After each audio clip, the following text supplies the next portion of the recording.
Hi guys, welcome to Crunchy Noodles, Crunchy here, and today is the very first upload of Crunchy's Corner, which is a new series I will be doing where I share art tips and tricks with you guys, as well as a couple of tutorials. And this week's video is about 5 ways to start a sketchbook. Now, starting a sketchbook personally for me always used to be a bit of trouble, and I thought why not share a couple of ways that I've picked up to start them with you guys. So, number 1. Now, my first go-to method for starting sketchbook is to actually do nothing on the first page, just to leave it blank, because every page starts out blank. And why stress yourself over what you're going to put in that first page? Just leave it blank, move on. There's no trouble about it. You can always come back if you want to, but you don't have to. And along this similar line of thinking of starting with a blank page is my materials testing page. So this is generally how I start out my sketchbooks, just by having a page where I test markers or liners or inks just to see how they react on this paper in my new sketchbook. Obviously, if you're familiar with the sketchbook's paper, you don't really need this, but for starting new sketchbooks with brands you don't necessarily know, it's a really great idea to see how things work. Also, it doubles as a great way to get inspiration, because sometimes I see different colors together and I think, oh, I could use that in a drawing, or I see a particular method that creates a really cool effect and I want to replicate that in a drawing in the sketchbook. So not only does it act as a great way to get familiar with the paper and your materials, but it's a great way to get inspiration for drawings that you can do later on. Now, additionally, as you're about to see here, it's the most important part for me when I'm doing a materials testing page is seeing how my Copic markers and or my watercolors react with the paper. So here I'm just checking if they bleed through the page, because it's always important to know if I have to put something behind it. And of course this bled through this paper, so I know now that I have to put a sheet of paper behind it before I do a drawing.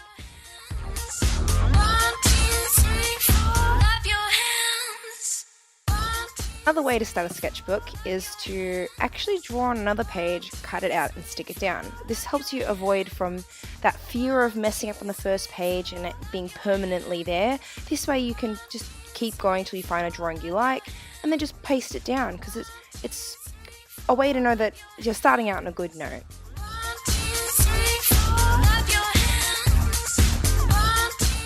Now, number 3 I really enjoy doing, because I'm a bit of a hoarder, so I tend to collect all these scribbles and drawings I do on spare paper, and I just absolutely love being able to reuse them somewhere, because, well, sometimes I just love the little doodles I do and I don't want to throw them away.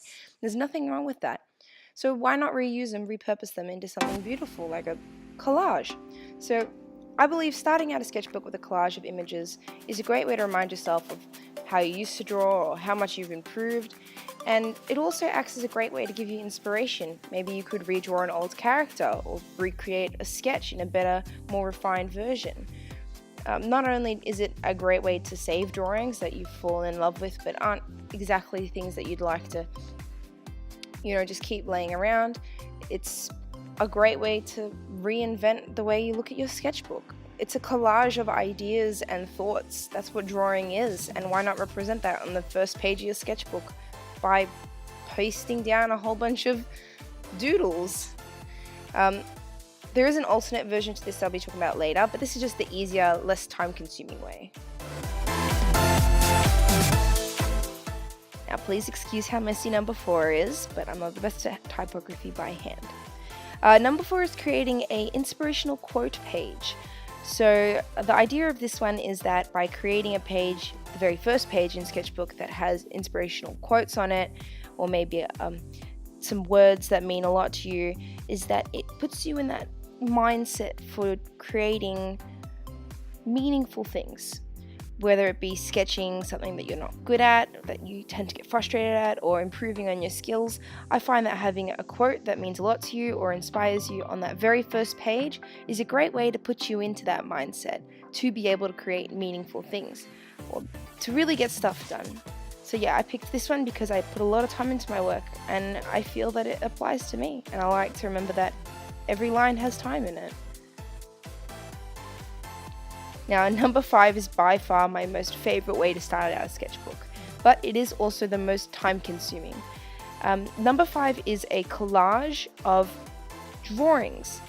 Now, it's not a collage like number 3 was, but rather just a bunch of sketches and doodles on the same page, and just trying to fill it up with either a lot of doodles that are from the same thing or using a similar color palette in them, but just to bring a really nice fullness to the page, because not every page in your sketchbook is going to look like this. And that's okay. It doesn't have to look like this on every page, but I think having this as your first page is just a really nice way to start the sketchbook. It's a page that you put a lot of time and effort into. It can look really good, or it can just look really colorful, or just have a theme. Really, it's up to you. But I think putting that time into it initially to get to know your sketchbook, to do a couple of different drawings on there, is a great way to really connect and get into using this new book, to introduce yourself into it and to get less scared about drawing on every first page. And yes, before you ask, I can confirm that this is Curious George and Ted, or the man in the yellow hat as he's better known. And I've been sketching these characters quite a lot because I just recently watched the film, the 2006 one, Curious George, and I just need a bit of a pick-me-up because I've been in a bit of a low mood lately. Been going through some personal things. That's why I didn't upload last week. But I just fell in love with them, and they're so great to draw. I really love drawing Ted, especially because it's just such a softer boy. I just love his character so much, and I think that George's and Ted's relationship is just so cute, as like a sort of like a father and son, and I really needed to see that sort of relationship play out lately. I needed it. And there's nothing wrong with needing to watch a kids film, okay? Cartoons are for everyone. They are not just for kids. Okay? But yeah, this was by far my favorite page to draw out of this entire list of ideas. And I generally start out my sketchbooks with a materials testing page and then follow up by using one of these.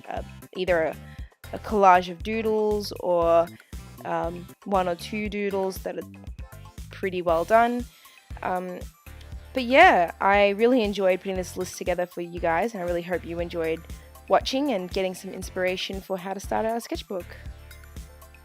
And thank you so much, guys, for joining me this week for this video. I will be uploading another one because I missed out last week. But until then,